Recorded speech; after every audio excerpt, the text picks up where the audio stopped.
Hi and welcome to this episode. Today I'm talking about giving up or showing up.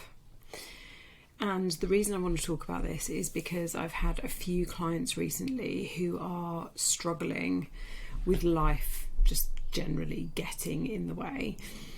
The stresses, the struggles of life, big things, small things, really mean that they're finding it difficult to stick to their habits and behaviours, and they often feel like they don't have the bandwidth to go after their own goals.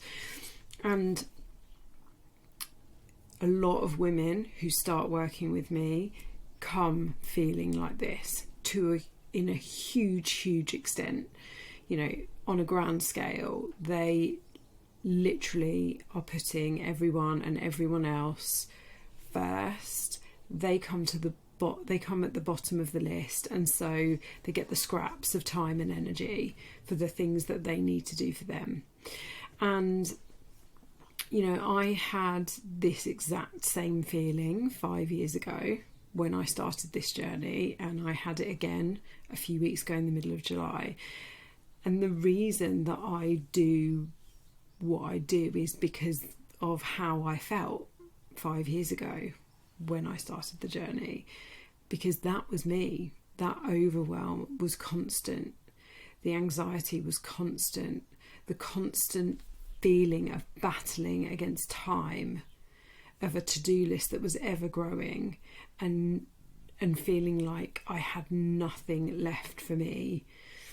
I considered my me time, if I asked for any more me time, it was selfish, because I used to go to the gym first thing in the morning and train, and so that was considered my me time.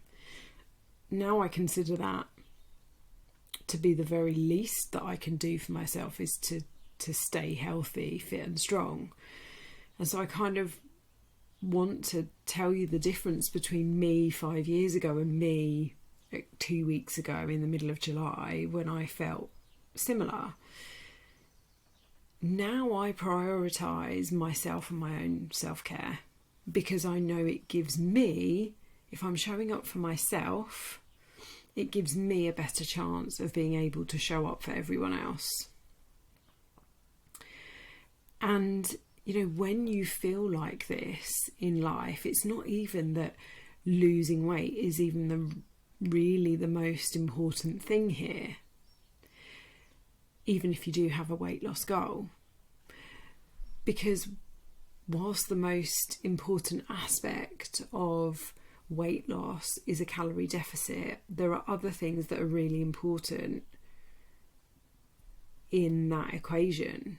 So sleep, rest, recovery, general movement, hydration, training, and then managing your stress. And that's the killer. Because if you don't manage your stress, then the rest is even harder and won't happen anyway. And so if I loop that back round to what I started talking about when I opened up this podcast, women come to me and they're not able to perhaps do all of those things. They're not finding time to plan and prepare meals that put them in a calorie deficit. They're not finding the time to get more movement in, even if that's a short walk. They're living on, coffee to keep them fueled during the day, and then wine, other alcoholic beverages are available, but wine to relax them in the evening. Their them time is Netflix, watching a couple of episodes of something on Netflix. They don't have time or energy to train, whether it's at home, at a gym, in a class, run because that's what they enjoy, swim because that's what they enjoy. And because they're not managing their stress and they're feeling that overwhelm, their sleep, rest and recovery are completely non-existent. Now, all of these things are the things that are important to live a healthy life. And when you want weight loss, you just add in the calorie deficit. So all of the habits I've just been talking about, all of those components I've just been talking about that you might not be able to give time and energy to at the moment because of how stressed and overwhelmed you feel, they're important for making you feel great just daily. Never mind, like, forget weight loss. And so when you're not able to even do those things, how are you then able to show up for anyone else? As I've said, all of my clients at one point or another face challenges, multiple challenges. I'm obviously not going to share them on the podcast, but some of my clients at the moment are facing massive personal challenges, and often they feel like giving up. They feel like just giving, right, well, that's it. I can't get to the gym this week because work's gone nuts, so I'm just going to give up. So they don't show up for themselves, or they feel like not showing up for themselves. They know better, they work with me. And, life will always get difficult and challenging. Life will always, I said this in a post the other day and a live, but I said life's always going to throw spanners, and sometimes it throws hand grenades at you. That's true. And that so much of this stuff is out of our control. It would not be, there is no one on this earth that has a perfect life. No one. But when you're feeling like that, it becomes really hard to even think about what you need to do for yourself, because you're so busy sorting out everyone else and everyone else's problems and everything else, and you just put yourself to the bottom of the list. And like I say, I know this because that's what got me to this journey. That's what got me to where I am now. That's how I felt. I completely burnt myself out. I was working ridiculous hours because I was trying to get promoted. I was, putting everyone else's needs first. And I know that you do that, right? Your partners, the kids, work, the extended family, you put them all first.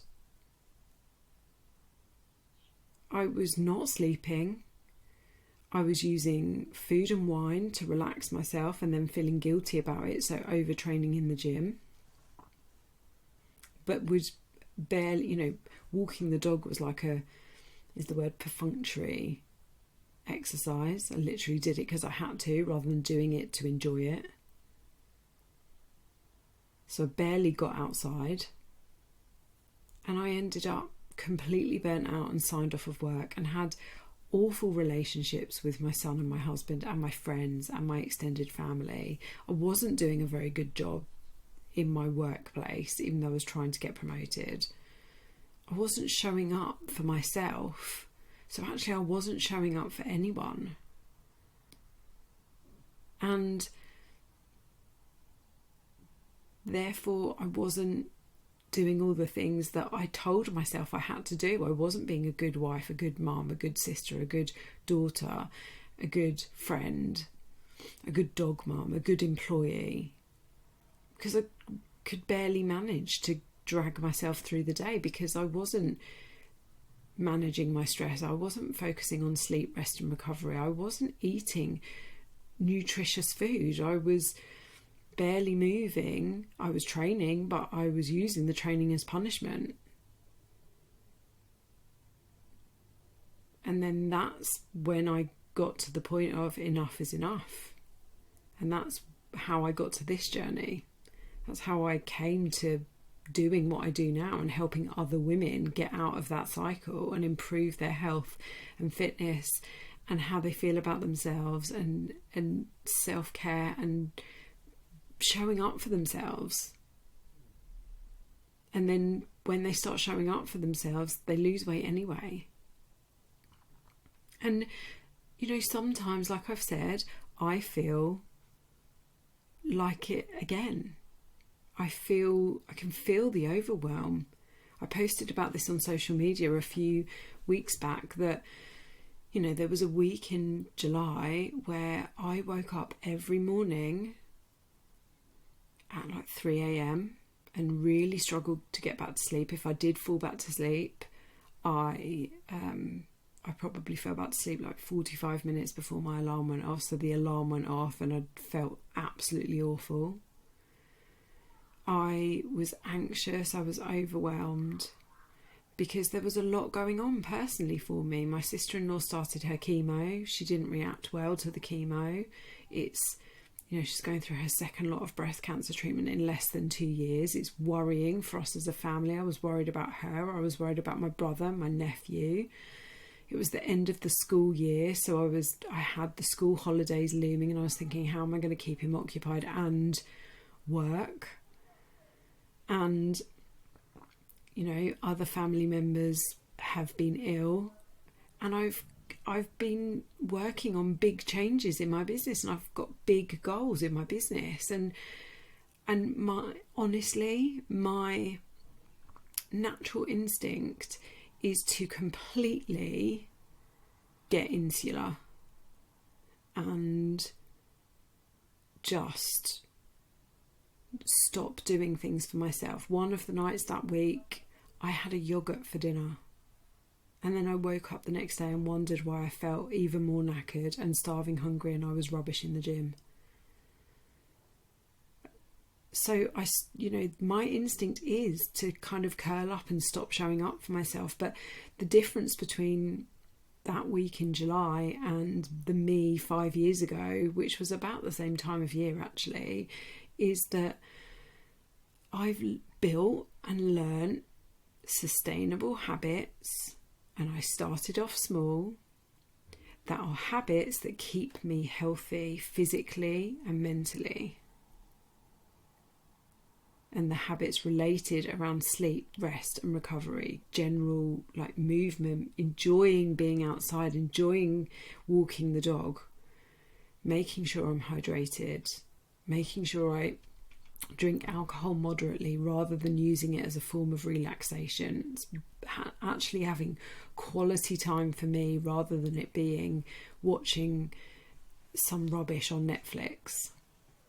Training with purpose, not training to try and lose weight, not spending hours on a cardio machine and then, you know, throwing some weights around haphazardly, but training with purpose and trying my hardest to manage my stress, which looks different for everyone. And, you know, I know when I'm started, that feeling is starting to creep in because my sleep goes. That's the first sign for me that I'm stressed or anxious or worrying about something, is because my sleep goes. So, you know, my inclination that week was to put myself to the bottom of the list, and I had my coach and my friends and my husband reminding me that if I do that, then how am I going to support everyone else in the way that they need it? How am I going to support my sister-in-law, my brother, my nephew? How am I going to run my business? How am I going to support my clients? If you aren't prioritizing yourself, if you're not showing up for you, how can you possibly show up for others? And I want to remind you, so I had a chat with a client this morning she is right in the thick of this at the moment. She doesn't feel like she's making any progress. She's got a new job. She's really quite stressed. She's got 2 small children on school holidays. And she just feels like her head is going to explode. And so what we talked about was just completely stripping it back. Take away the weight loss. Let's just make you feel good. Let's give you some energy. Let's get you, it doesn't have to be overcomplicated. Let's just tick off some of the basics every day. And that's what this is about, is you can give up or you can show up. And I promise you that showing up for yourself will have a bigger impact on all of the stresses and strains and how you deal with them, how you cope with them, than giving up. And that's the power of having a coach. That's the power of, choosing to work with me or someone like me over going to Weight Watchers or Slimming World, or doing a quick herbal life or juice, whatever, is that you get the support of how to navigate this and make these sustainable changes fit inside a complicated and stressful life, so that you do have the space and the energy and the mental capacity to deal with those stresses and strains. This has been quite a serious episode. I felt really strongly about it. I felt really passionate. If you would like, let's uplift. If you would like to talk to me about coaching and you want to see what my offering is, I have a group coaching program, The Last Diet Club. Very excited about this. And also you can work with me on a one-to-one basis. Go to my website, themumbossmethod.com, and click on work with me, and you can see all of the coaching options that I have, or drop me a message. All of my details are in the show notes. And yeah, don't give up, show up, because self-care is the best way of getting through those tough times. Okay, right, over and out. Mwah, bye.